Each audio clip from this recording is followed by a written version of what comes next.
মাত্র জানাজা পড়ে আসছি। আরেকটা মেয়ে আফিয়া, ওকে পাওয়া যাচ্ছে না। তো একটা সময় বাচ্চারা অলরেডি বের হয়ে গেছে ম্যাক্সিমাম।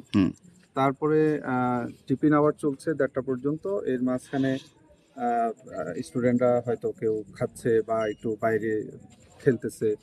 এই পরিস্থিতিতে হঠাৎ করে 1:15 সময়, 12 থেকে 15 এই সময় এই দিক থেকে 2টা বিমান আসছে। আচ্ছা, দক্ষিণ দিক থেকে 2টা বিমান আসছে, তার মধ্যে একটা চলে গেছে, কিন্তু আরেকটা বিমান অনেকটা স্লো হয়ে গিয়েছে।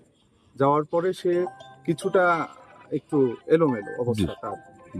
পরে দেখলাম কি, সে একটু মুভ নিয়েছে, মানে হয়তো মাঠে নামানোর চেষ্টা করেছে কিনা সে, বাট সে এটা ব্যর্থ হয়েছে। পরে দুইটা যে ইয়ে থাকে, ফুয়েল ট্যাঙ্ক বা কিছু যে থাকে বিমানের দুই পাশে, এরকম ডান পাশেরটা আমি দেখেছি যে একটু স্পার্ক করেছে, অর্থাৎ মানে একটু আগুন ধরে গেছে। এইটার সাথে সাথেই বিমানটা এই নিচের দিকে মুভ নিয়ে আমাদের এই সিঁড়ির মাঝখানে এসে, সিঁড়ি দিয়ে এসে মূলত সেই আঘাত হানছে। তখনই আর কি যারা ওখানে ছিল বা আশেপাশে ছিল, এরা তখন হতাহত হয়েছে। আচ্ছা, প্রথমে কি নারকেল গাছের সাথে কি কোনো বাড়ি গিয়েছিল নাকি সরাসরি একদম? নারকেলের এত দূর থেকে দেখা যায় নাই, তবে যেহেতু নারকেল গাছটা কাছাকাছি, ওটা তো স্পর্শ করেছে। দেন সে সরাসরি এসে এইভাবে মানে বিমানের মুখটা আগে ঢুকে গিয়ে যায়। আপনি তখন কোথায় ছিলেন? আমি ছিলাম ওই ছোট মাঠটাতে ছিলাম। ছোট মাঠে? হ্যাঁ, ওখানে। তার মানে আপনি তো দেখতেছেন? হ্যাঁ, আমি দেখতেছি। আমাদের স্টুডেন্টরা যখন সাধারণত ছুটি হয় তখন অভিভাবকরা আসেন, ওনাদেরকে আমরা হাতে বুঝাই দিই যে আপনার বাচ্চা আপনি নিয়ে যান। কেউ হয়তো আসতে একটু লেট হলে তখন ওরা এখানে স্টে করে, যেহেতু ছোট বাচ্চা একা ছাড়া যায় না। এই আসলে ছুটির কতক্ষণ বাকি ছিল? না, ছুটি তো হয়ে গেছে। ছুটি অলরেডি হয়ে গেছে? হ্যাঁ, ছুটি যদি না হতো তাহলে তো এটা তো। আচ্ছা, তারা যারা অনেকে গুরুতর আহত এবং নিহত হয়েছেন, তখন তারা সেখানে কি করছিলেন? না, যারা এখানে ছিল ইন দিস টাইম আপনার চলে আসছে আর্মির। 5 মিনিটের মধ্যেই আর্মি, ফায়ার সার্ভিস চলে আসছে।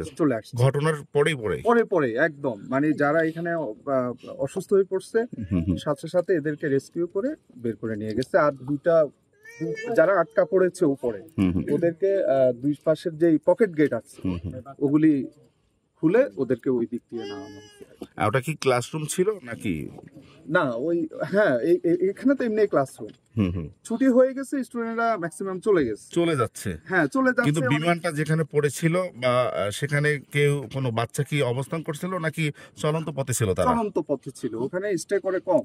ম্যাক্সিমাম ছিল ওখানে। আমাদের একজন যখন ছুটি হয় টিচাররা থাকে, ওই যে আমাদের মিস কিছুক্ষণ আগে আমরা খবর পেয়েছি উনি মারা গেছে। হ্যাঁ, উনি মনে হয় 20-22 জনকে নিজে আক্রান্ত হওয়ার পরেও উনি বাচ্চাদেরকে সেভ করেছে।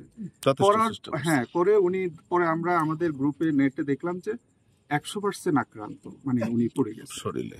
তো আমি ওনাকে দেখেছি, ওনাকে সবার আগে ওনাকেই নিয়ে যায় হাসপাতাল। তো পরে জানলাম আর কি উনি মারা গেছে। উনি ইন্তেকাল করছেন। হ্যাঁ, উনি 7:30 9টা এরকম। কি দায়িত্বে ছিলেন এখানে? উনি এখানে কোঅর্ডিনেটর ছিলেন।